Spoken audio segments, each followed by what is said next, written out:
Right here, I was wondering, Dave, would you mind opening us up in prayer? I would love that. Eternal Father, we are your servants, and we are helpless without you, Lord God. We just ask that you come here tonight through the power of your Holy Spirit, move in our hearts, and just guide us to truth. Your truth is one and only truth, Lord Jesus. We praise your name forever, Lord Jesus. Amen. Amen. So for you guys, if you're not familiar, this is Restore the Intent. Our mission is to have Constitution study groups, hopefully one in every county before we're done. We're a national group. We study the Constitution from the point of view of our founders. We do that through original source documentation, reading what they wrote and what they said about the Constitution. And we are lucky enough to have people like Cal Shurtleff and Camp Constitution, the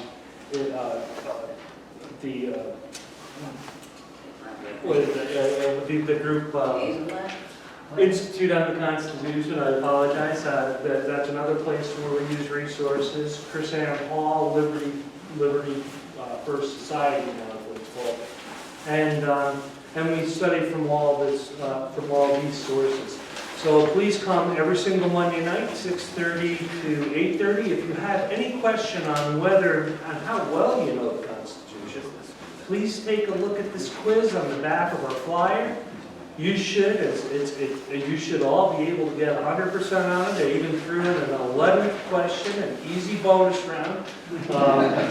And if you get one wrong, please feel free to come and brush up and understand. We'll be giving the answers when Hal is completely done. So if you duck out early, we don't get to know for sure.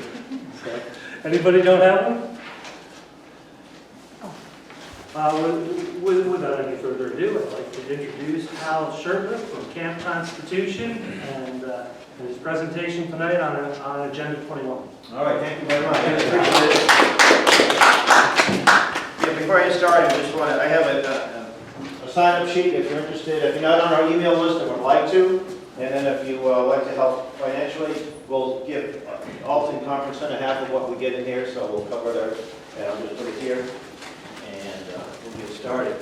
So my presentation tonight is Agenda 21, Agenda 2030, the Green New Deal. It's interesting when people still say, what's Agenda 21? But when you say the Green New Deal, they say, oh, okay, well, that's exactly what it is to some extent.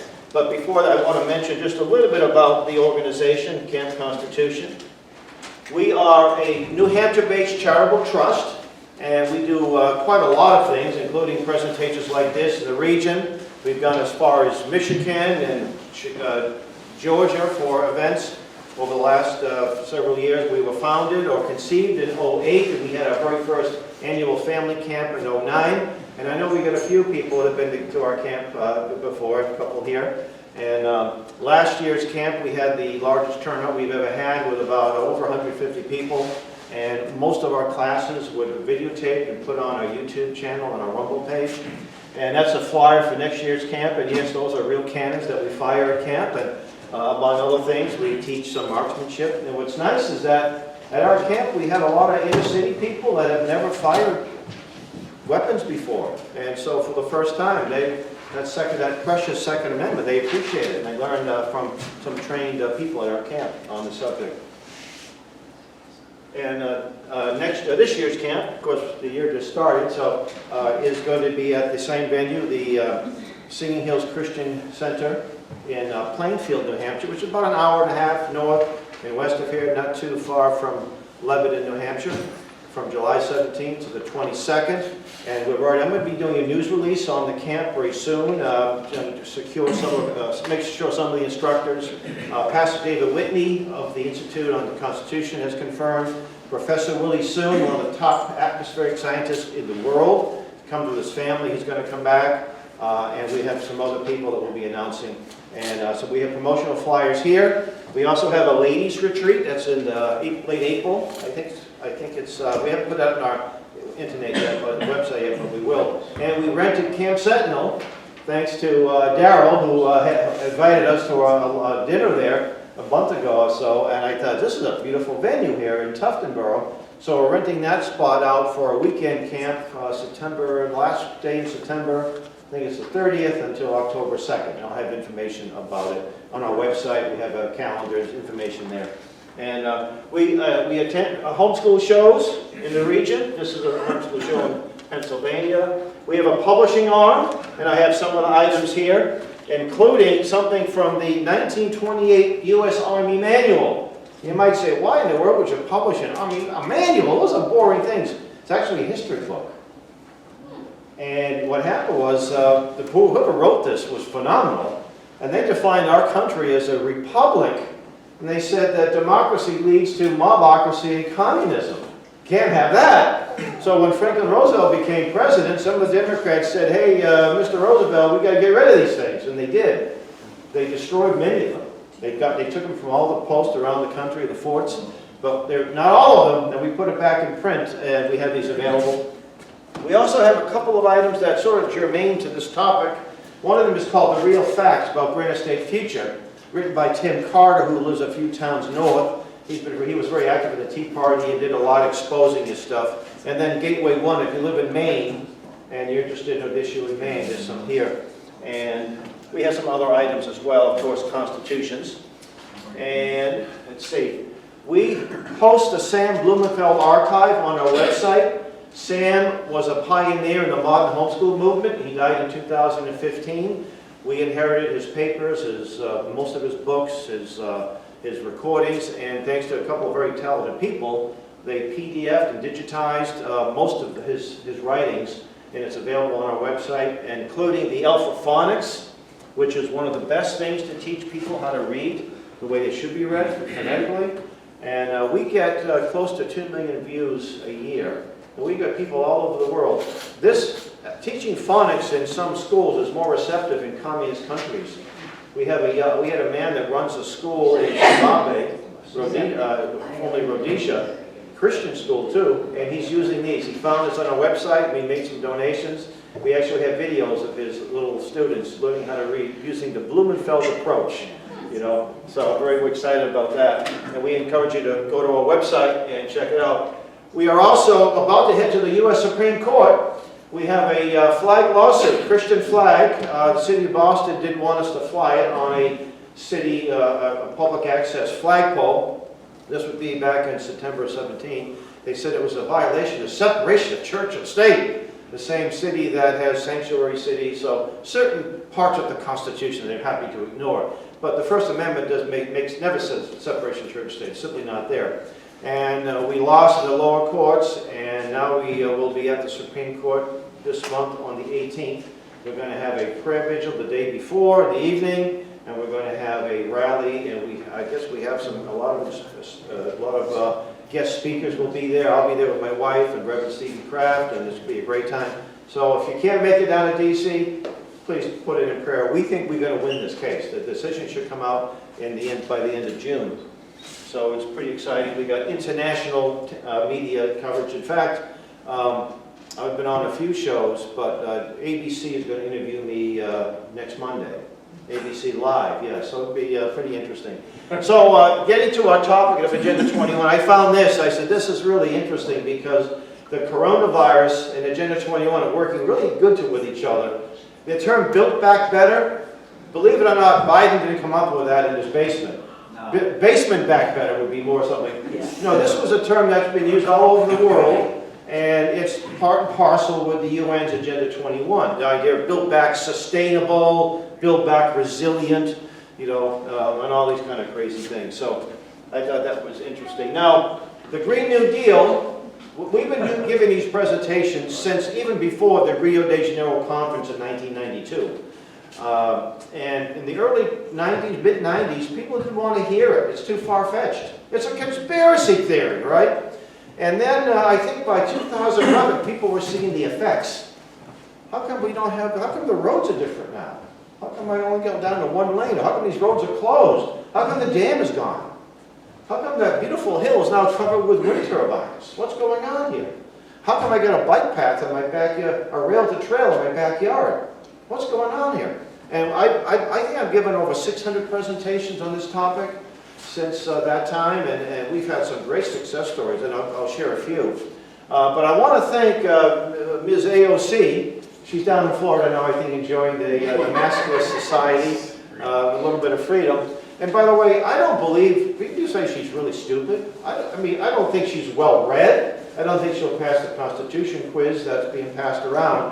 But I think her handlers are getting the money's worth, I'll tell you that right now. So she came out with, well, she sponsored this thing called the Green New Deal a couple of years ago. It didn't go anywhere. I think it only got about 5 or 6 votes, but this was Agenda 21. All that stuff you saw in that crazy bill being, CO2 free by 2030 or 2040 or whatever year they put on there. All this crazy stuff. No airplanes, you know, except for the elite, of course. It's all in that bill. So it makes our job a little easier. Say, Agenda 21, another conspiracy theory? How about the Green New Deal? Oh yeah, I know what that is. Well, that's what Agenda 21 is. So I just want to give some examples. Here in, well not here, but in Boston where I used to live, you go to their websites, you go to a local library, you find this kind of stuff. Greenovate Boston 2014 Climate Action Plan Update. Yeah, you see Boston is going to be underwater in a few years, according to these people, these sea level. The sea levels rise 1 inch every 100 years. In some cases, they blow it, you know. So I think, and you know what? Obama is on our side of this one. Yeah. Because he buys a mansion in Martha's Vineyard. Was Martha's Vineyard in Nantucket? Yeah. Martha's Vineyard. I've been in Nantucket with my wife a number of times. Martha's Vineyard. So that's an island, and there's not a whole lot of land there. And there's not a lot of high hills. So if he really believes this stuff, he's going to be underwater pretty soon. And I wouldn't know if I'd invest, what, $15 million in something that's going to be underwater in a few years. But you'll see the same types of things in towns that are implementing Agenda 21. Imagine Boston 2030. That's their new term. So when I filled this out, I said freedom, limited government, lower taxes, and the end of gun control restrictions. That's what I put. They didn't like my answers, I guess. You know, housing I can afford. Safe neighborhoods. No, I want dangerous neighborhoods, right? Better transportation, quality education for all. Yeah. Well, who doesn't want that? What normal person doesn't want that? And they somehow think that if you promote this, this is what you're going to get. Quality education for all. Boston schools are a disaster, and they have been for many years. So you'll see these terms, imagine, you heard sustainable, smart growth, complete streets, and all these kinds of things. So the term sustainability, you know, it's a good word. There's been a lot of good words that the left has redefined. Remember the word gay? You know, carefree and happy. Not anymore, you know. Sustainable, if you have a sustainable business, that means you must have a product or a service, you're going to make a profit, and you make the customers happy. And whatever you're doing is good for your business. So if you own a farm and you don't treat the soil right, you're going to be out of a business. So if you have animals and you don't treat them right, you're not going to be able to milk cows or get eggs. I met a gentleman from Raymond, New Hampshire. He said, we've been on the farm since the 1850s. They're doing something right. That's sustainable. But the UN has redefined that term. And this is the term. The thrust of Agenda 21 is to transform. They love that term, transform, right? Traditional individual property rights into collective property rights. You don't own your property anymore. And that was one of the most important things of our founding fathers, was the right to own property, you see. And you know that beautiful flag with the pine tree? It's called the Bunker Hill flag. A lot of people don't know what that pine tree signifies. You know, it's just a nice tree, I guess, right? But the king owned all the pine, he owned all the trees, even if they were on your land, because he had first dibs on them, because he used them for the mast on his ship. So that was saying, no, you're not getting our pine trees. And the further you got away from Boston, the bigger the mills would cut the wood. They say, basically telling King George, you know, giving him the what do you call it, the bronze chair, you know. They didn't use that term back then, but that's what it was. Agenda 21 is based upon the premise that government planning should replace the Western understanding of private stewardship. And you know, private stewardship is really where it's at. That's true sustainability. You know, I don't throw litter on my property. I respect private property and I respect public property, but I more my property because it's ours. So I'm not going to destroy my property. You know, I plant trees. We've been up here, we planted 5 or 6 trees, and we planted shrubs. We're going to plant some pine trees, some little Christmas trees. Our property is going to be sustainable, but not by the UN definition. Free markets versus socialism. There was a book published, Troubled Lands, A Legacy of Soviet Environmental Destruction. Why is there environmental destruction in the old Soviet Union, or communist China, or communist Cuba, or North Korea? Because it's all owned by the state. It's not privately owned. In fact, it's interesting, you see these Earth Day concerts, right? In the wake of a free Earth Day concert, the places are filthy. But in the wake of a Tea Party rally, or a rally we had just a few days ago at Concord, it was cleaner than when we left it, you see, because people who respect private property, respect others' private property, and respect public property. And under the Constitution, by the way, the United States government is only supposed to have Darrow, docks, forts, magazines, and maintain postal roads. They own about 80% of the land in the West. They're not supposed to do that. Now, here's an example of Agenda 21 in action. This light bulb was banned by Congress. The incandescent bulb. They're replaced by this EPA-mandated mercury-filled bulb, which is full of toxins. And that when you break it, you're supposed to call a hazmat. Anybody call a hazmat when you break? Yeah, I'm going to spend $1,000 with a bunch of guys in white suits. You know, I'd rather have guys in white suits take me out in a straitjacket before I'd have guys in white suits to clean up my broken. But that's, and you know, the lighting is really poor. You can't get good lighting anymore unless you get the old bulbs. To me, it's the free market that makes a determination. And guess what most of these bulbs are made? The ones on the right. If you said communist China, you were right. Surprise, surprise. In General Electric, I had some friends that work for General Electric, and they said they lobbied to get this through so they can set up shop in communist China. It only costs... Why they're cutting their employees' benefits, you know. Now, electric cars. I have no problem with electric cars. I have a problem with being mandated to buy them. I have a problem with them being subsidized. And I have a serious problem. I had to drive to Boston every day in rush hour traffic because it takes forever. Those big old batteries are not environmentally friendly. They have to strip mine, and most of that strip mining comes from countries like communist China, where they're exploiting labor, exploiting the Muslims, the Uyghurs, right? But the electric car is nothing new. In 1904 they tried it. The Germans tried to do it. If the Germans couldn't figure it out, nobody can, right? I actually saw one at the Henry Ford Museum in Detroit a few years ago, and it just didn't work. This didn't work. I mean, there was limited applications. I mean, it's good to have a little car around the camp here. It'd work great. If I had a 5-mile commute, an electric car would serve me well. But you know, you live up here, there's no such thing as a 5-minute commute for the most part, right? So they just don't work. How about solar panels? You remember that Solyndra? Remember Obama promised us the green technology was going to be a great boom on the economy? That place, subsidized by your taxpayers' money, went under. There was one in Massachusetts, too, that was subsidized by the Massachusetts taxpayer. What they did, they were set up at what used to be Fort Devens. They were getting money from the taxpayers, and then once they sort of mastered the process, they shut down their shop and moved to communist China. Thank you very much, stupid taxpayers. But now again, there are some people who have solar panels that they pay for on the free market, and they're off the grid. I have a friend up in Eaton who's off the grid.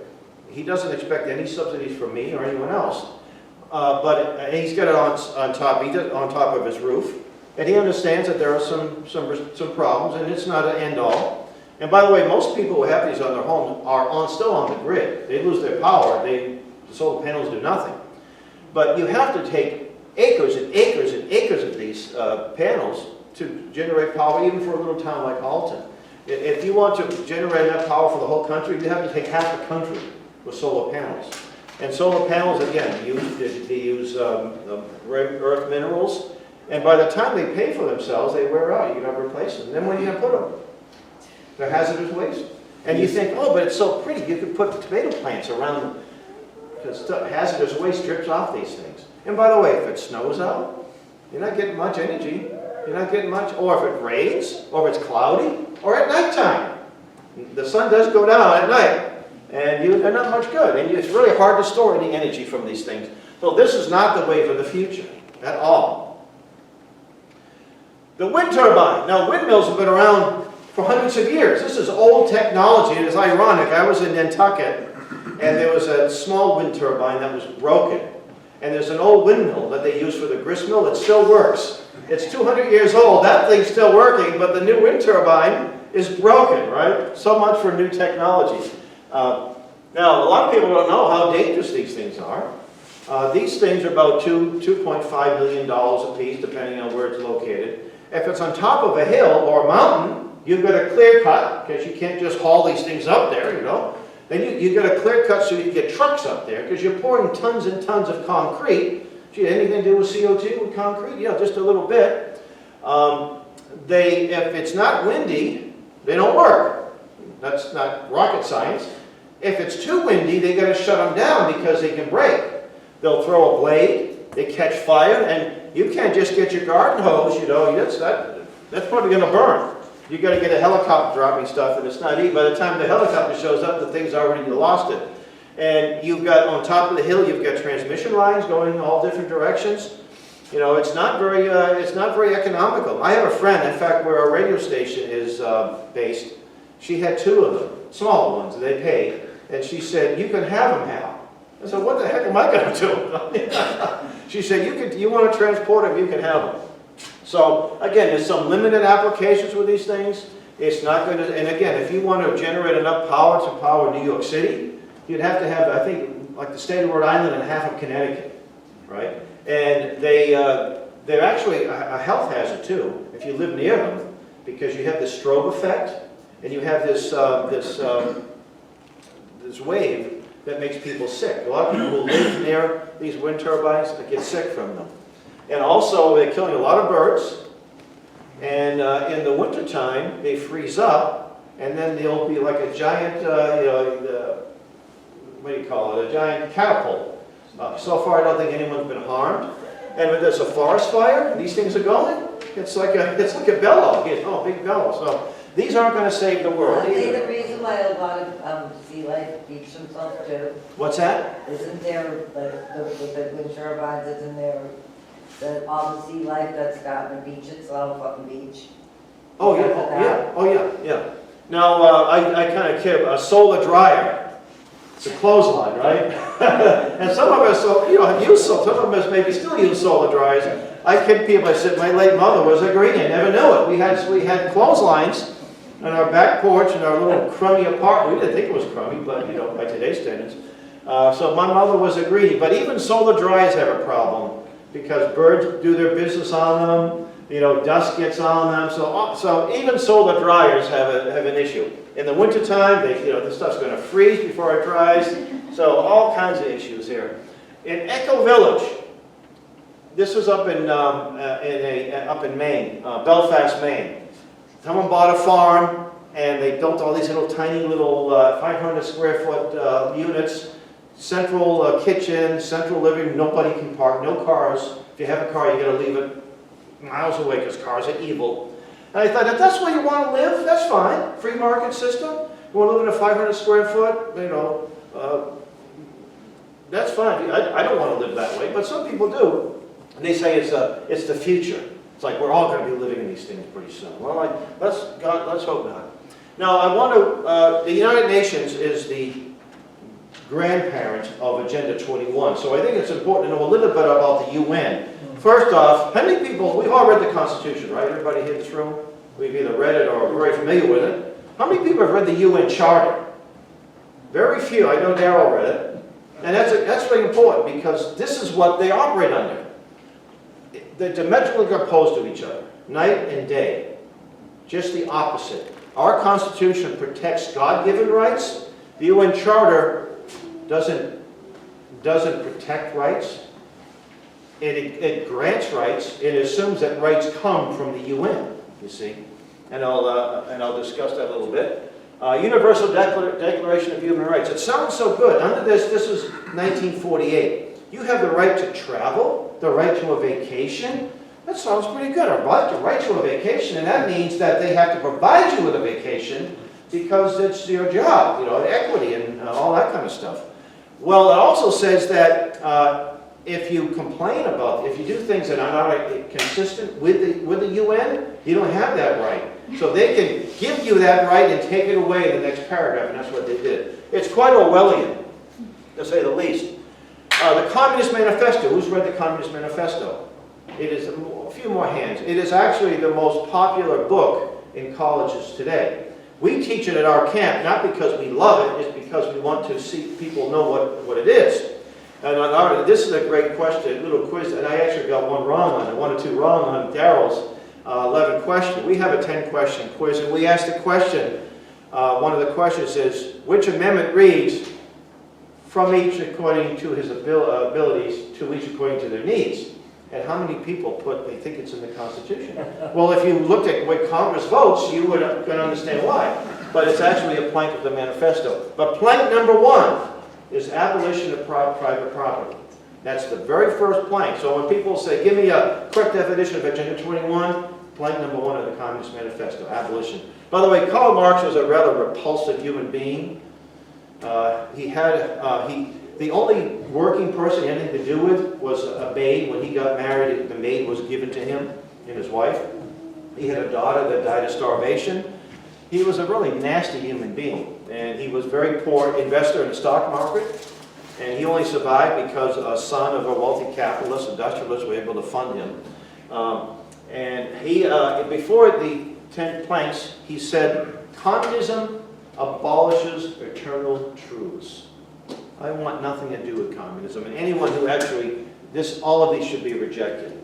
Oh, abolition of right of inheritance, and number 2, a heavy progressive income tax. Gee, where have we seen that before? No, that did become the 16th Amendment, right?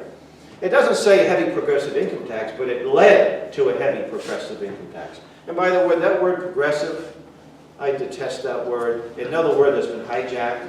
Progress is a good thing, you know. You see a broken down house and it's fixed up, that's progress. But they've turned it around. A progressive is now a socialist who loves to take as much money from you as possible.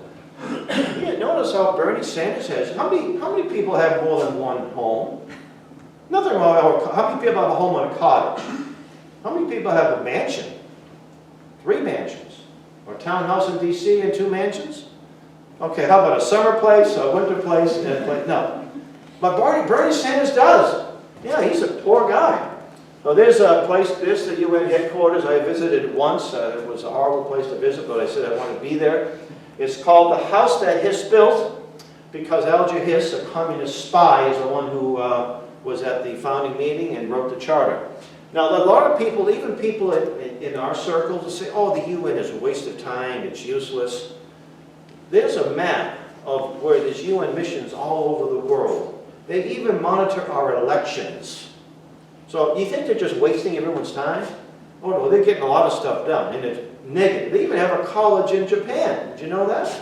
They monitor a place where nobody is elected to the UN, by the way. Delegates are chosen. They're not elected by anyone. When's the last time you chose a delegate to the UN? Right? So it is a very evil organization. There's Alger Hiss. Anybody hear the name of Alger Hiss before? You should look him up. He was an advisor to Franklin Roosevelt. He was right beside him at Yalta when they gave the Russians all of Europe, most of Europe. He wrote the UN. He and a Soviet national wrote the UN Charter. And I posed the question: what good can come from the pen or the mind of a traitor, of a communist traitor, a man from an upper middle class background? He had true white privilege. Right? He had multi-liberal privilege, is really what you should call it. And he betrayed his country. And he supported one of the most bloodthirsty dictators in the history of the world. Now the UN has peacekeepers, right? Isn't that nice?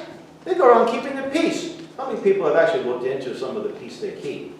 Here's a couple of UN peacekeepers torturing a black man in Somalia. You didn't see this in your daily newspaper or online. At that time it happened, it was in the mid-90s. The internet was relatively new. That man died, by the way. You didn't know 2 white soldiers. You imagine these 2 cops from New York did that? Oh, you would have known about it, all right. There have been riots, murders. But you didn't know about that. And by the way, the UN is still at it. They're trafficking children, the UN peacekeepers. This was something back in the early 60s in Katanga. Katanga was a pro-Western province of what was the Belgian Congo. They seceded, and the UN went in and they bombed hospitals. They raped and murdered mostly white soldiers against blacks. And my late friend Sam Blumenfeld knew the leader of Katanga, Mose Shombe, actually interviewed him in exile. An interesting, fascinating guy. Why was Katanga so important? They had uranium there. Other than that, nobody really would have cared. But uranium, yeah, all of a sudden we're interested. And here is a peacekeeper putting a gun to a guy's head. Yes, we're here to keep the peace, guy. We're going to blow your brains out. Death by Government, written by a leftist, R.J. Romo, University of Hawaii. He wrote this in the late 90s. He said, more people have been killed in peacetime by their governments in the 20th century than in all the wars of the 20th century. I remember the city of Boston was selling excess police guns to Central America, and some of the city councils were, oh, this is terrible. They're going into the hands of militia or death squads. I said, oh, no, it's going to the central government. Oh, never mind. So I reminded them of this book. I actually sent copies to some of the members. And I'll kind of skip that. I just want to skip that. Okay, so getting into the history of Agenda 21. Back in 1976, and by the way, the left they look to the 2 or 3 generations away. They're not looking just to the next election cycle.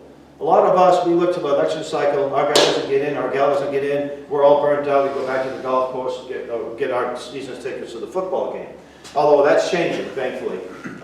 So anyway, in 1976, there was a meeting in Vancouver, British Columbia, and they came out with this: all countries should establish as a matter of urgency a national policy in human settlements.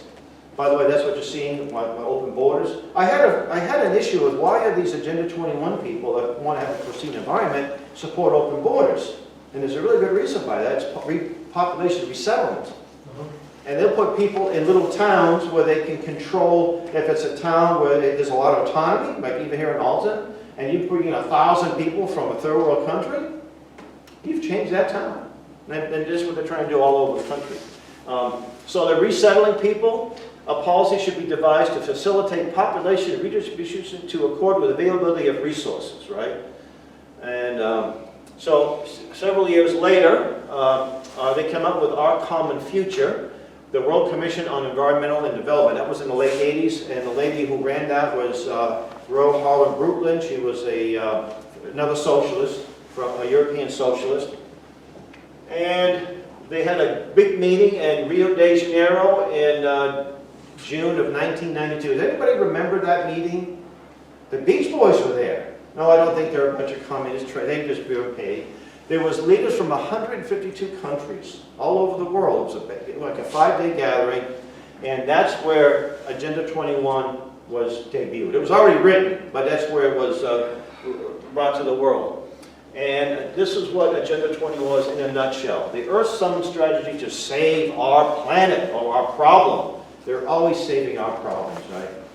By the way, when you hear the word initiative, usually you want nothing to do. No, initiative is usually a good thing. Yeah, taking some initiative, you know.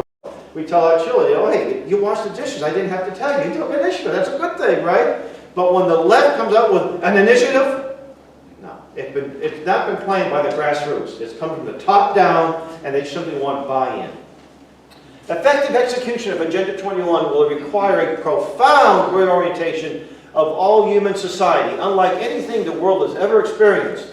A major shift in the priorities of both governments and individuals, and an unprecedented redeployment of human and financial resources. This shift will demand that a concern for the environmental consequences of every human action be integrated into individual and collective decision-making at every level. So when they talk about Agenda 21, they never told you that. They never said anything about this. Everything is about, now we have to do it, we're about consequences of actions, of course. But anything that's going to raise the carbon level just an iota, you can't do it, right? And notice how they talk about, they use the term human action. There's a great book written by the free market economist, Ludwig von Mises, called Human Action. But that's not what Mises was talking about, right? And by the way, this book you can probably get online for a few dollars and download it for a little bit less. So, now here, this guy here was the granddaddy of Agenda 21. Maurice Strong, does that name sound familiar to you? Yeah, he's another one of these world masters. He's since passed away. He moved to communist China. This is where he should be. That's a good place for him. He was a Canadian, and he used to be a passcode clerk at the UN, basically a high-level security guard. So what happened? He just worked hard. He went to night school, got a job at a convenience store at night, and became a world master. Well, no, he met David Rockefeller. That helps a little bit when David takes you under his wing. Before this interview, there was a liberal man from a Canadian newspaper, and he interviewed him. He's driving around with him, spending the day with him. And Maurice is in the back, and this poor guy, his name was David Wood. I'm pretty sure you can find the interview online still. The guy was horrified, this poor idealistic liberal. He said, he's talking about, he's writing a novel, and he said, but the novel's sort of based on the truth, and he said, isn't the only hope for the planet that the industrialized civilizations collapse? Isn't it our responsibility to bring that about? Now, this particular guy said, it's one thing if he was just some kooky professor at some small university somewhere, but this guy is part of the World Economic Forum. He can make that happen, you see. They tried to do that with COVID, didn't they? They were very successful in destroying economies. Now, we've all heard of Jacques Cousteau. Some of us were little watching him, the undersea world of Jacques Cousteau, and to his credit, he was a World War II hero. He was also a pioneer in inventing technology, submarine technology, and that's where my admiration ends. Other than that, he's a pretty nasty guy. Prior to the meeting in Rio de Janeiro, he was interviewed by UNESCO, Curie, which is a publication of the UN, United Nations Environment, Science, Cultural Organization. The UN wants everything, the culture, the science, education, everything, right? And he said, one American tires the earth much more than 20 Bangladeshis. World population must be stabilized, and to do that we must eliminate 300,000 people per day. He went on to say it's a terrible thing to say, but it's worse not to say it. He doesn't volunteer himself. Isn't it interesting? So, and by the way, when you have this when you show me either a town or a city or a country that's losing its population, I'm going to show you poverty. Just the opposite should be happening. And it should just the opposite from a biblical worldview. God didn't say be sustainable and don't have too many children. It should be fruitful and multiply. And I've seen statistics where you can put the whole world's population in Texas and still have enough, enough room and enough. So it isn't about too many people, it's about too much government. And it's about resources that we can't get to, you see. So, and then he said this, at the Earth Conference, and I had a few friends that were there. I had a friend, William Jasper, who was there as a journalist for the New American. He said the free market, the liberty people at this event, he said we could eat the phone booth. Remember the phone booths? Yeah, he said there was like 3 or 4 of us. And he said this, an American-born child environmentally is too expensive to maintain to his or her adulthood in a world economy. American women must be subjected to some manner of regulation beyond licensing and mandatory abortion practices. You ladies are up for that? You ladies are okay with that? I don't think so. I hope not. And he got applauded wildly, by the way. And Maurice Strong, his speech, he said, the biggest threat in the world. Now, what do you think the biggest threat in the world is today? Most people might think, maybe nuclear proliferation, maybe, we know germ warfare, what came out of the Wuhan lab. No, according to Maurice Strong, the American middle class was the biggest threat in the world. Why is that? How many people drove here in a car that burns gasoline? How many people are going to go home tonight and probably put on a furnace that burns oil or propane, or maybe even wood? Yeah. How many people eat red meat once in a while? Oh, come on, fess up. We all do that. Yeah, just a little bit, right? How many people have lawnmowers or tractors? Yeah, how many people have electricity in their home, right? All this horrible stuff. And by the way, Maurice Strong owned 40 pieces of property all over the world. He didn't worry about his footprint. This is the mindset of what we're dealing with. Most of the people at the local level, I think, are well-intentioned ideologues. I don't think the local planner necessarily, calls up David, well, they can't call David Rockefeller up anymore, he's dead. But he doesn't make a direct line to George Soros. Oh, I get Darryl Pack and a few of his buddies to give me a hard time. What should I do? That doesn't usually work that way. So all these guys all supported Agenda 21, yet Republicans too, very much so. It was Daddy Bush that was there and signed it, right? And his son, I don't put his son there, but his son, and Obama, and Bill Clinton. Bill Clinton, when they signed it, Bill Clinton won the election the following year. He came up with Sustainable America, America's environmental economy and society in the 21st century. He hired the American Planning Association to do that. And there was 8 goals, and one of them was population stabilization around the world. That's why the United States government funds Planned Parenthood International. When Trump got us out of it, Obama put us right back in. My Constitution, I'm sure Darrell will agree, President only has a few duties and a few powers. And sustaining world population is not one of them. Although Clinton thought it was one of them. And he signed his executive order. You see, the term single-family homes are racist, according to people like Obama. Why are they racist? I don't know why they're racist. I know a lot of black people that live in single-family homes. In fact, I was out in Mississippi when I was in the Army Reserves, and there were a lot of blacks that had nice little, modest, they'll have like 2 or 3 acres. I didn't have that in Boston.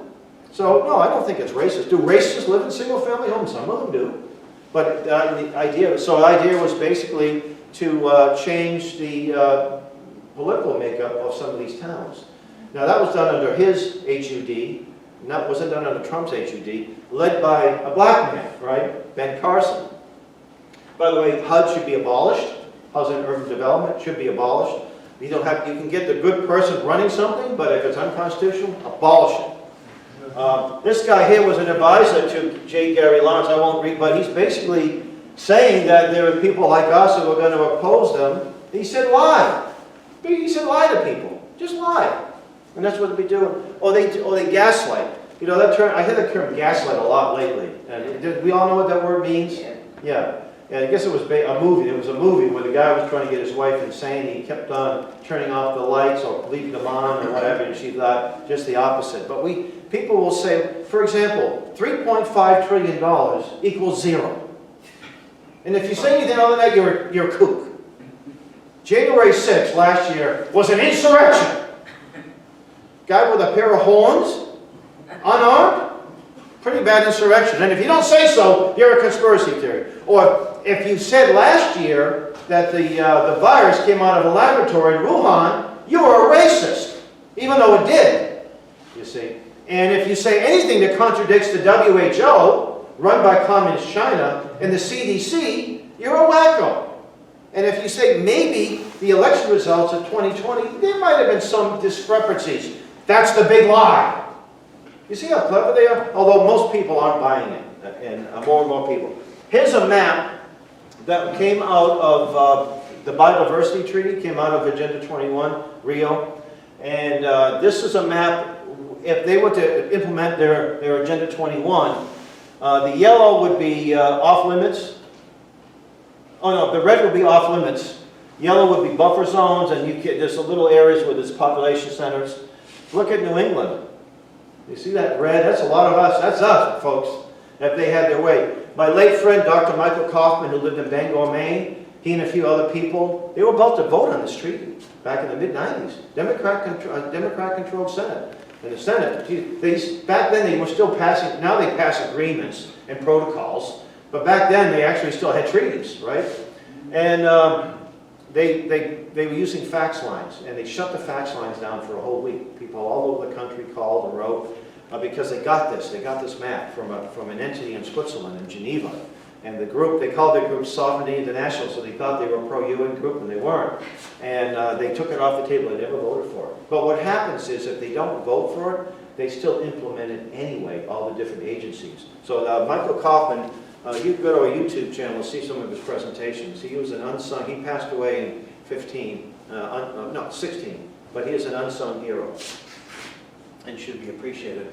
ICLEI, the ICLEI, is one of the entities that is implementing Agenda 21 at the local level. It was founded before the meeting at the real meeting, about a year or so before.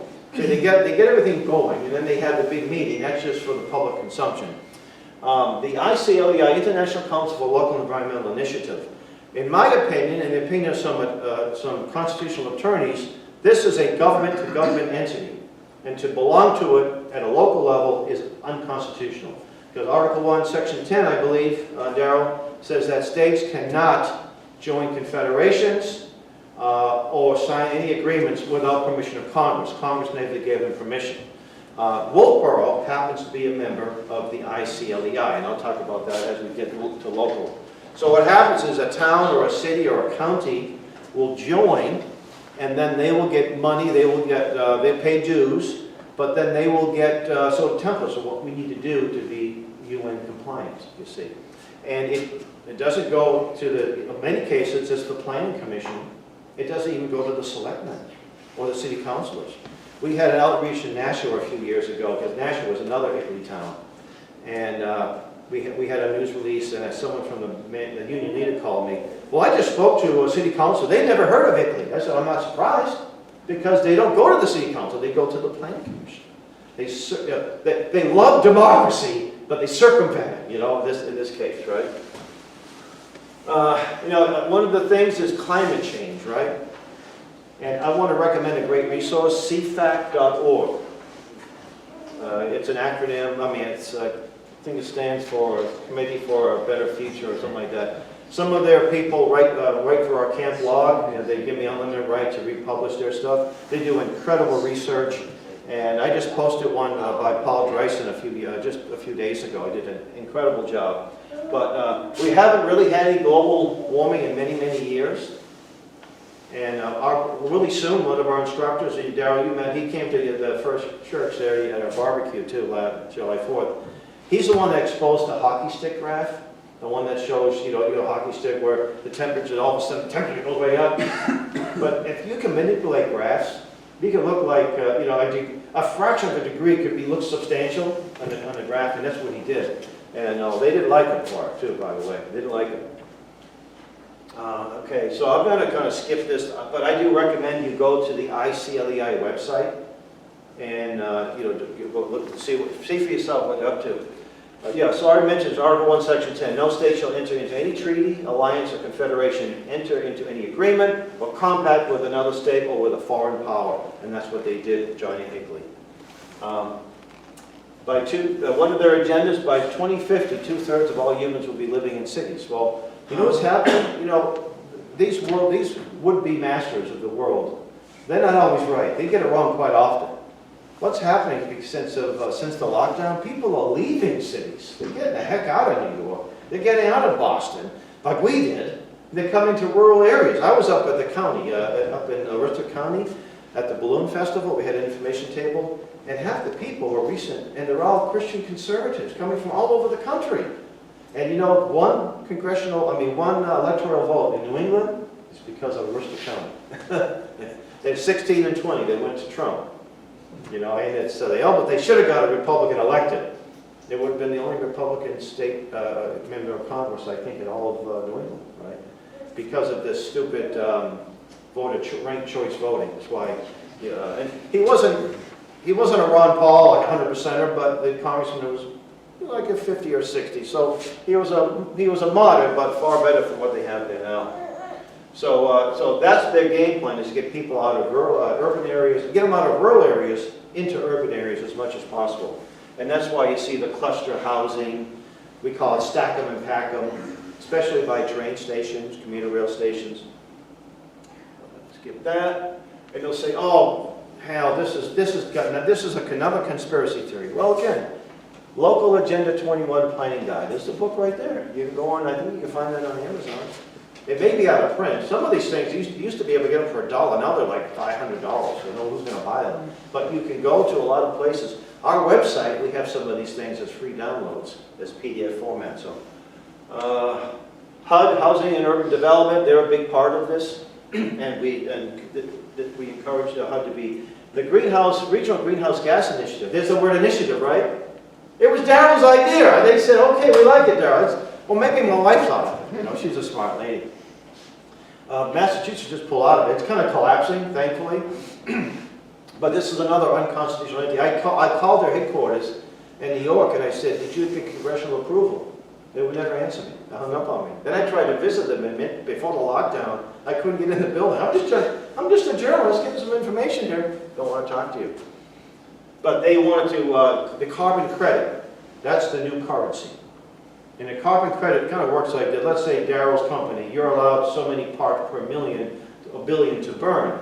And you want to burn more, you know, because you're going to make a living. So you get some from me because I have a solar panel, you know, and I got my little credits. So I'll sell you my credits, you know, and that's how it works, right? Carbon credits. This is Igley in Maine. I'll just skip that. Anybody from Maine here? I moved from Maine to. Okay, yeah, all right. So, yeah, because I give presentations on this in Maine, and so I want to be able to put Maine locally. But the best way to do it is go to your town website first, and then go to your state website and your county website, and you can see some of the buzzwords, you know. The Wolfboro doesn't go, you won't find it when Wolfboro, they go by Regional Planning Association. Yeah, I'll get into that a little bit here. EPA, that's another entity that should be abolished at the federal level anyway. They love the word gateway. Gateway 1, and this was a big success story for us. They were going to redevelop that whole mid-coastal, a lot of patriots of the mid-coastal Maine. And some of our folks that got wind of it, they went to Governor LePage, and LePage defunded it just like that, you know. It was great. But, and they came back into business, but at a much smaller level. We've got a little booklet on that Gateway 1, so we encourage you to take some of these. Let's see, now Agenda 21 in the county, and I've got about 15 and 20 minutes, so I was giving a presentation to Fort Kent. That's where Route 1 ends, right? Northern Terminal Route 1. And the guy who hosted me was at a Rotary Club, real patriot, he's since passed away. And he thought that University of Maine at Fort Kent was a great place. I said, that's where Agenda 21 is being hatched in your area, you know? And I said, not only that, but they have plans to depopulate Aroostook County. And according to a friend of mine up there, he said that they were well ahead of their plan of depopulation. In the 70s, it was like over 100,000, it's down to 70,000. But as I said, people are starting to move up. So the Amish are coming up there. Because I was up at Fort Fairfield, and you see the little Amish buggies, and, you know, signs, and you see them, they're little buggies. So that's a good sign, too. Because, boy, they're hard-working people. So I'm going to skip that, and I'm going to get to New Hampshire. So Igley, only 4, it's not a lot, but 1 is too many. And you can imagine Keene, Portsmouth, Nashua, Wolfboro. Wolfboro was what, more of a purple town? It's not Cambridge, right? Massachusetts, it's not Berkeley, California, but Igley should be out of that town. And one of the entities in this state, that's the problem, is Granite State Future. Now, I think it was Tim Carter, or maybe it was Jane Aiken down in Bedford. They came up with Granite State Futures. They started a website exposing Granite State Future. Granite State Future didn't like it. Too bad. It's not Granite State Future, it's Granite State Futures. That's what we're using. So I had this little booklet. I do encourage you to get a copy of it. And when I first met Tim, he was passing out his article that he had written, probably in the Weirs Times. I don't know if it was or not. And I said, can we publish it? Can we reprint this? He said, absolutely. So we are missing a graph in there. That's the only thing I think we have only problem with this. But we delivered these, our Camp Constitution people and volunteers, every town in this state got one. The selectmen or city councilors. It was kind of a hard way. One lady, give me a bunch of them. She was out for 2 or 3 days, and she said, okay, hit this town. She hit about 50 or 60 towns. It was great. And when people will say, I've never heard of Agenda 21, you have now. You can't be, you may not want to read this, but you've heard of it, right? Okay, so the other entity here, this was in a town just south of North Conway. Is it Tamworth, maybe? Mm-hmm. And so that's what I do. I go into town halls and try to find evidence of Agenda 21. And here's that, remember that little box I showed you earlier in the present from Boston? It's the same thing. Same type of thing. It's not a big city, it's a little town. They want to know your opinions. So I did the same thing. Freedom, limited government, and, that's not supposed to happen. Oh, that's our attorney from Liberty Council, but I can't call him now, I'll have to call him later. Must be another development king. Yeah, so I usually stick in a pocket copy of the Constitution. So you may see these somewhere in your travels. Do the same thing. You know, be respectful. We'll put a copy of the Constitution in there and say, yeah, freedom and limited government. Or how about abolishing compulsory education laws? That's a good one, right? Well, they're not going to like that too much. New Hampshire Sustainable Communities Initiative. There's the word initiative. You can find this online. This came out about 6 or 7 years ago. Strategy to address barriers and incorporate existing plans. So this is the big barrier they have in New Hampshire. It says, anticipated barriers include New Hampshire's strong tradition of individual property rights. Now, whoever wrote that should have been fired. Should have been fired. But this is sort of the not so deep state. You have a deep state in DC, then you have a deep state here in New Hampshire. And you can have conservative governors, you can have liberal governors, they come and go, but these people are there for a lifetime. Until we start reining in their authority and abolishing these entities, they're going to keep it up. They looked at Trump as a speed bump. Oh, a 4-year speed bump. We'll be able to deal with that. Plan New Hampshire is another one. Has anyone heard of these two? Grand State Future, Plan New Hampshire. This is another one.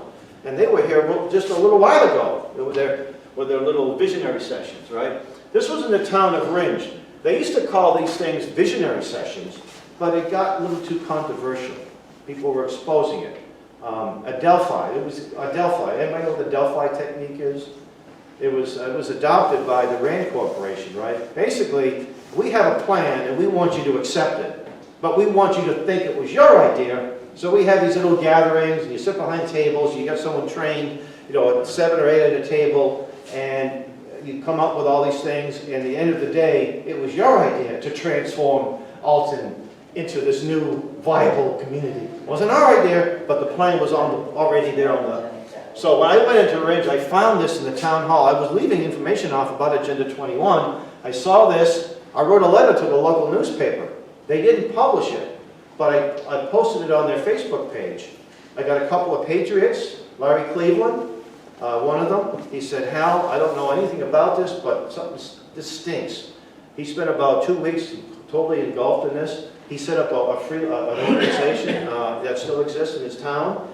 They had a meeting, over 200 people showed up. Then they had warrant articles. This was within a 4 or 5 month period.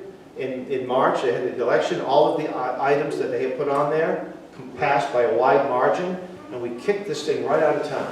They had plans to totally transform Ringe. And boy, the lefties were so nasty. They were looking at me, you're an outsider. You're from Boston. I said, so wasn't Paul Revere. He warned your militia, and you guys answered the alarm. And then this was really fun. There's this little book I have here. It was called Proof of the Illuminati, written by Seth Payson, the pastor of the Ringe Church, about 1805. One of my ancestors was a few of my ancestors were members of his church. This lady, her last name was Payson, she said, I've been here in Ringe. Oh, my ancestor was the pastor of this church. I said, well, one of my ancestors was a member of that church, and I want to commend your worthy ancestor for his exposing the early beginning of this. I said, we're just picking up the baton where he left off, And she actually moved out of town. She's out of Ringe now. It was really great. And we would have fun to say, yeah, we're gonna rename Ringe Shurtleff, and we're gonna put a rubber recycling plant there. Oh, but we had fun. It was great. It was good. But you can have success. And so anyway, we exposed their smart growth area.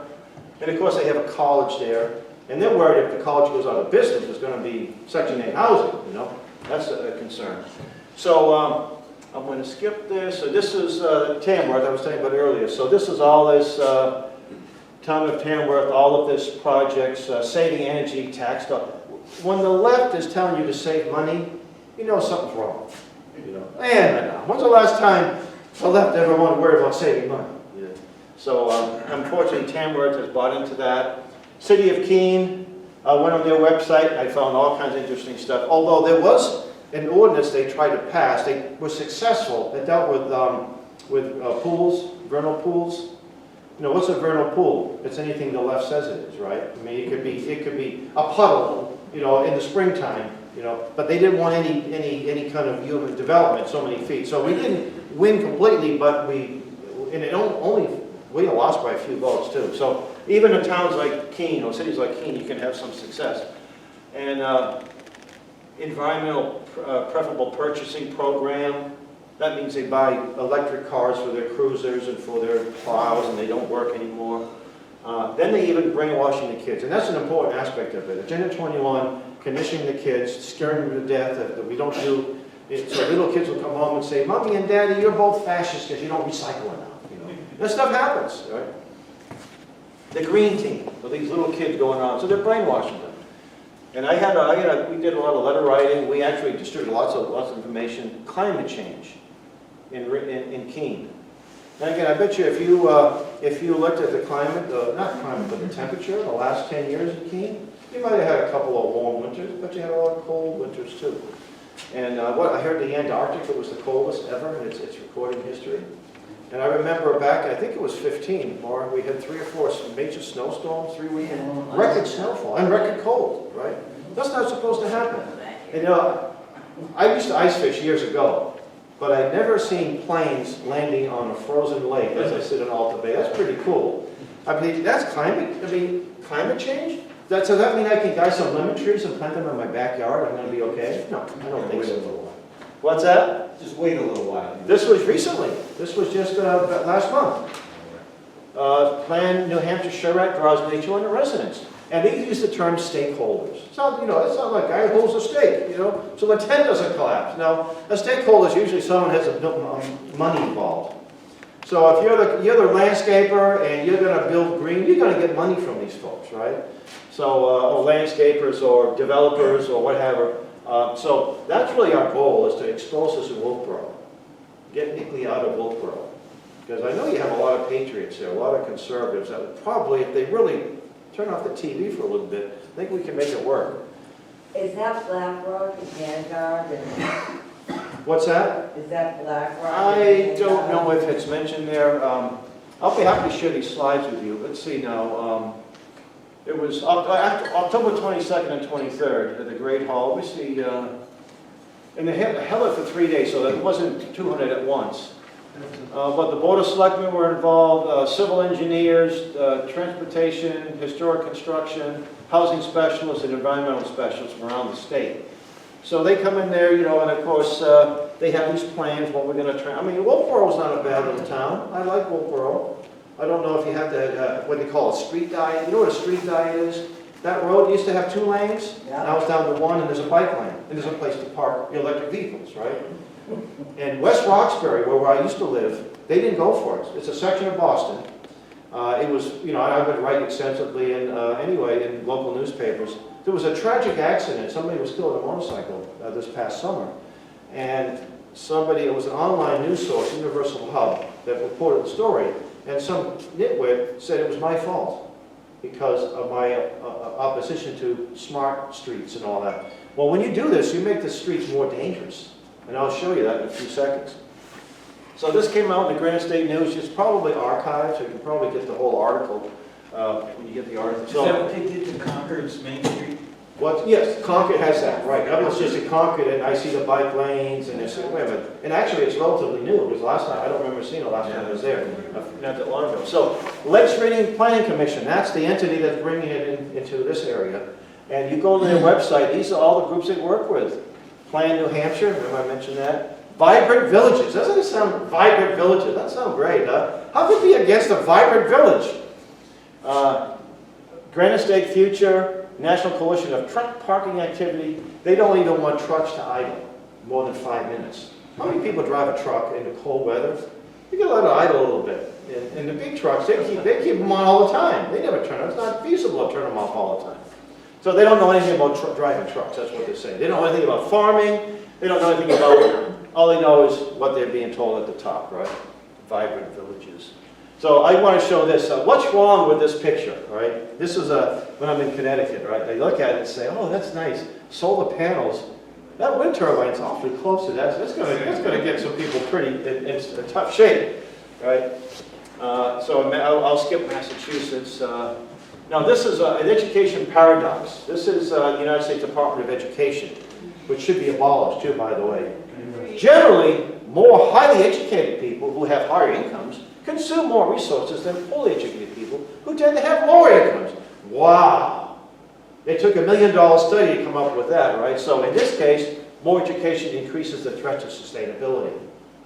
My late friend Sam Blumenfeld said there's been a plan since the early 60s to dumb people down. Here they are admitting it. The more smarter you are, the more money you make, the more you're bad for the planet, right?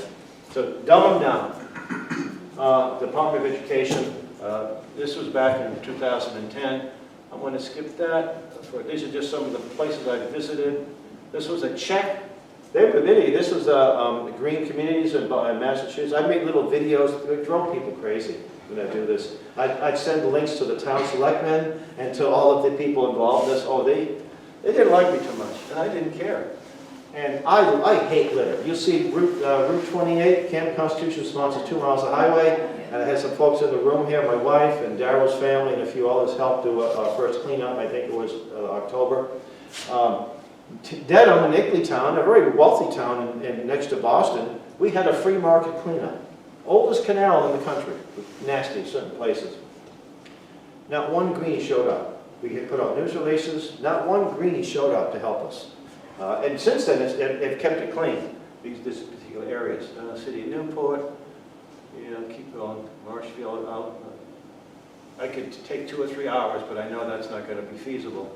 Just all more evidence.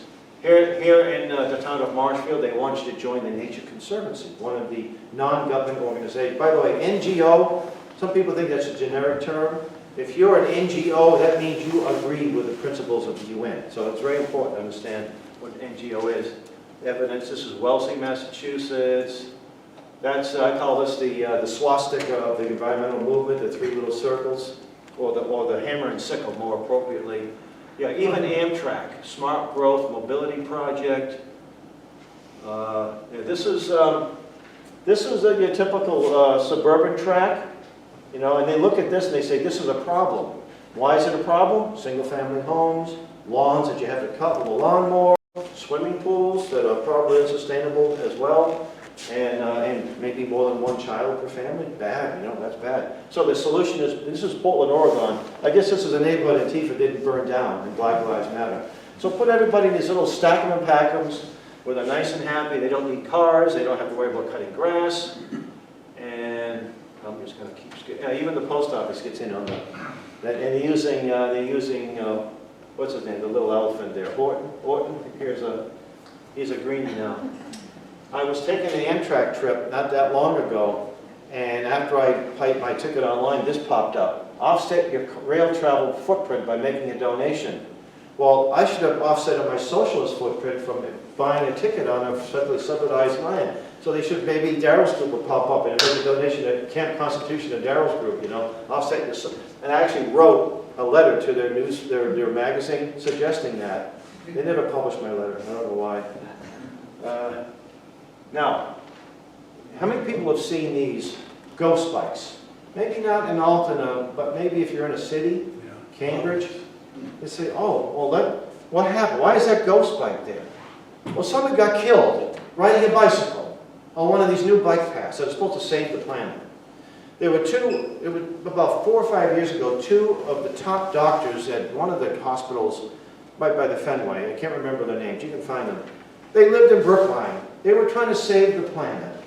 They were saving lives as doctors, but they got clobbered on roads that weren't designed for bikes. They got killed. So then if you go online, a number of bicycle fatalities have gone up like 300% in the last few years because people, riding bikes are good. There's nothing wrong with riding a bike, but there are places that you just don't want to ride bikes. You don't see any bikes on Route 1 in Prescott, Maine. It ain't happening. I was in inner city Boston at a Save the Parking Lot rally, another Agenda 21 issue, and there's bike paths. It's a black neighborhood, bike paths. And I showed the pastor, I said, well, you know what these bike paths are about. He said, black people don't ride bikes, especially in the wintertime. Now, some black people, of course, do ride bikes, but he just overall, they're not riding bikes to work, But there is a bike path in this section of Boston that nobody rides. But what they want to do is get the poor black people out and put the cluster housing and get the white liberals to move in, and then they'd be taking their bikes in downtown Boston, a nice little 10-mile ride, a 5-mile ride. Nature Conservancy is one of the bad organizations. I know some of you may have donated, don't donate them anymore. They're working hand in with the Council on Foreign Relations and Goldman Sachs.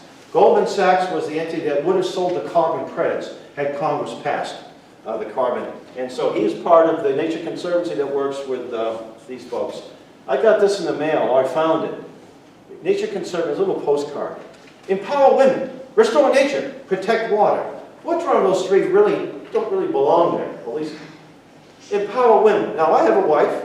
She's a pretty powerful lady. I've got 4 daughters. I have nothing but the most respect. I want the best for them, right? But this is about women not having babies. That's what it's about. Empower so you don't have any children, right? Because children are bad for the environment, especially if they're middle-class children. Okay, almost done. Agenda 21 in action. Unelected regional planning commissions. Mileage tax. Not proposed already, it's happening. Mileage tax, right? Smart meters. These are meters that know if you've been naughty or nice, if you're using too much energy, or maybe you have an unregulated business. Or maybe you have some guests over there, and that's why you have a little more using. We used to get, we didn't have a smart meter in our own neighborhood, but we get letters from the electric company. Well, you're using more electricity than almost all your neighbors. Well, maybe because my wife has an in-house daycare business, but it's none of your business. I said, as long as I'm paying the bill, and I said that, call them up and say, as long as we're paying the bill, shut up your mouth, shut up your face, right? Trash police, that happens in some neighborhoods. They go around and turning you in if your neighbor's your front yard. It probably happens in some, and there are some places that maybe people should show up. But you know what? I got a neighbor across the street. He's got all kinds of stuff in his yard. God bless him. I don't care. It doesn't bother me any, you know. Flush tax. But it's already happening, by the way. Green codes. These are in mostly cities, but it's happening where the buildings have to be built a certain way. And if anyone is a builder, if you use these green codes, you're building bad, sick buildings, right? Buildings have to breathe. Right there, you build houses, right? You can't just seal everything up according to a green code. It's going to make it, then you get mold, all these other problems, right? Roads are being closed, idling law ordinances, manufacturing gone, property taxes increase, rent, and of course, oh, I don't own a house, but you rent. Try to, even in Alton, I couldn't believe the prices for 1 bedroom in Alton. I thought it was, Boston was bad, right? Lack of local, state, and federal sovereignty. Public and private schools promoting Agenda 21. Bottled water bans, that's already happened. Bottled water used to be a good thing. You know, you weren't, now it's a bad thing. Plastic bags used to be good, now they're bad. Plastic bag bans have happened. The whole state of Maine, just recently. They even have grocery tax in Maine. Boy, we get good at LePage back in there, man. That crazy Mills has turned that state awful. Permit banks. I didn't know what a permit bank was. Anybody do any commercial fishing? But I was up in coastal Maine and I found this little storefront. They said permit banks. Well, what they're doing is that the greenies are buying the permits to fish. So you want to fish, you want to get some haddock or some salmon, you got to go to the greenies and get the permits. You know, they think of everything, folks. You know, it's amazing. Higher food prices already happening due to the ethanol. Instead of making corn out of the ethanol, corn, instead of selling corn, they're making it into gasoline. And I was out in Indianapolis a few years ago giving this presentation. A lot of farmers out there, they said, we've been chopping down our trees to grow more corn because the government's going to subsidize our crop. And I talked to an 18-wheeler guy, he said, the ethanol's awful. He said, he used to have overhauls every 2 million miles. Now it's every 300,000 miles. That's not sustainable. HUD-funded projects, rezoning of towns. Towns forced to reduce their carbon footprint. And I'll skip that. Massachusetts laws. Common Core, of course, that was also a big part of Agenda 21, brainwashing the kids. And I say this all the time, if you have children in government schools, please get them out as soon as you can, because you're going to lose them, most likely. So here's some success stories. Numbers of towns and counties have left Igley. Smart meter decision in Maine that says you don't have to get them put in if you don't want. Numerous resolutions against Agenda 21. Gateway 1 in Maine defeated. Lots of proposed legislation being implemented. We had a big success story in Carver, Mass. We gave a presentation, 2 of us. I did the macro, my friend Dave Kopatz did the micro. 2 days later, they pull out of Igley. and they did the same thing. They called me out like an outsider, and my ancestors settled Carr. There's a Shurtleff Park there too. And I said, tell you what, you keep on saying bad things about me, I'm going to take that park back and turn it into a recycling plant. Everything wasn't mine to do. I was having a little fun. So anyway, there's been a lot of success stories. So what can you do? Spread the word and tell the people. Like in Carver, Massachusetts, there's one lady that got wind of it, and boy, she was one, and we had like well over 100 people. And you can tell when the leftists come in the room, because they sit in the back. All you guys I know are leftists, because they don't smile even when I tell funny jokes, which my wife will say I do all the time. Not really. They call dad jokes now, right? That's what the kids call them. They have the same look, and they don't pick up any literature, and they leave. I say, oh, and they said, oh, yeah, that's one of the selectmen, that's on the other side. Yeah, no kidding, right? I had somebody for the Southern Poverty Law Center, kind of in Connecticut, and he wrote and his article was actually almost fair. I couldn't believe it. Had a guy from Esquire come to a meeting in Dedham. He did the same. He sat in the very back. You know, he already wrote his article before he got to. He just had a few extra additions, right?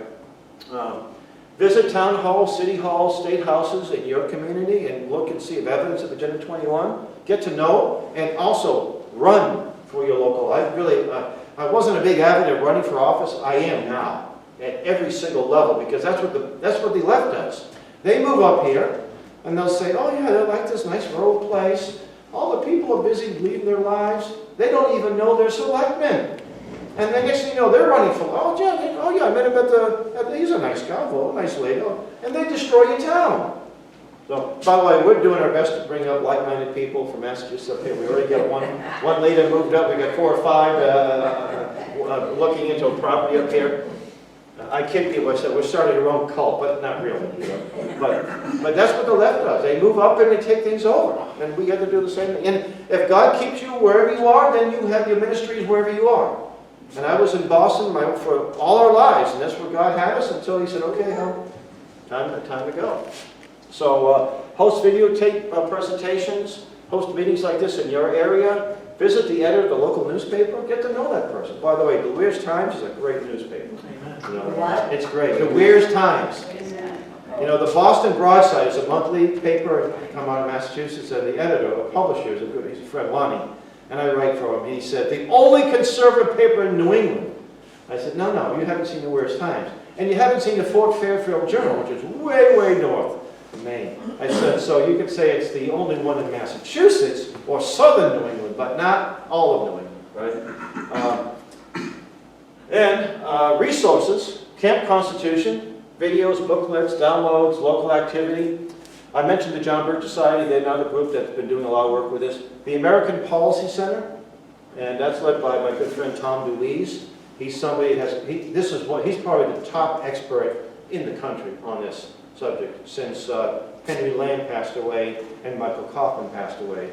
They were like, three of the most knowledgeable. I think Tom is now the most knowledgeable. The Heartland Institute, based out of Chicago, they have a great website. They have they have one issue I don't agree with. I won't bring it up right now. But they have some great people that write for them, great resources. They do a lot. If you have like a homeschool group, they will send you a bunch of booklets free of charge, maybe videos and things like that, DVDs. And I mentioned CFAC a little earlier. That's another group that you should go onto their website. There's a guy here in Hudson, New Hampshire. He is one of the co-founders. He's a co-founder of the Weather Channel, and he's got Ice Caps as his website. He's a great guy. He's spoken at our camp before. And of course, we have to say, you got to pray. You got to pray and ask God. If you're not involved in some type of ministry, say, God, where do you want me? If you want me in this fight, then put me there. Like that nurse I met just a couple of days ago.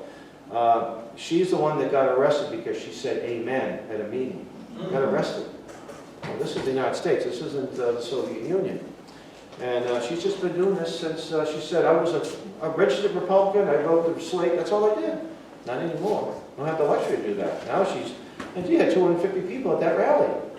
She's out there every weekend, opposing these mandates. And this is what we need to do. So, and she's a believer. And she said, I never thought I'd be doing this, but God has her doing this now. So, anyway. And then attend our camp. That's what you're going to learn. And when networking is so important. You meet people, at events, and those people be in front of other people, and get you invited to other groups, or get to know other people, and it's great. It's just a wonderful networking. Yesterday at church, we went away, we want to say hello to the pastor. I said, oh yeah, okay, we got to say hello to the pastor. He's talking to someone. Meanwhile, there's a brand new couple to the church. They live in Littleton. So we're chatting, Littleton, and Shooters, and the big candy line, and this and all. The bookstore, I used to have a friend that owned way up there. And then we started talking about homeschooling. So I said, wait a minute. I gave her one of these. She said, I'm homeschooling a little child. There's a homeschool support group. So she was so happy to get this. And so we get a really good friend up there now. And so just a little networking, that's all it is. I told her, I said, I didn't come here to sell a book. I just came in to say hello. Next thing you know, that's just God brought that person into my life. That's how it works. So it's incredible. Anyway, with that, I want to thank you. I hope I didn't take too much time. What time is it? An hour and a half. About an hour and 15 minutes. Okay, so yeah, if there's any questions, I'll see. I hope I can entertain them. So Wolfboro, you said, is an ICLEI town.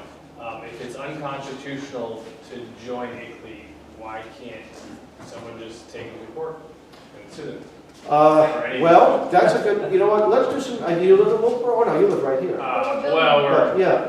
That's our... Let's do some strategizing on that. I think... I could probably answer that question for you Okay. if you want. First of all, it's the town, and the town can do things that the federal constitution can't do.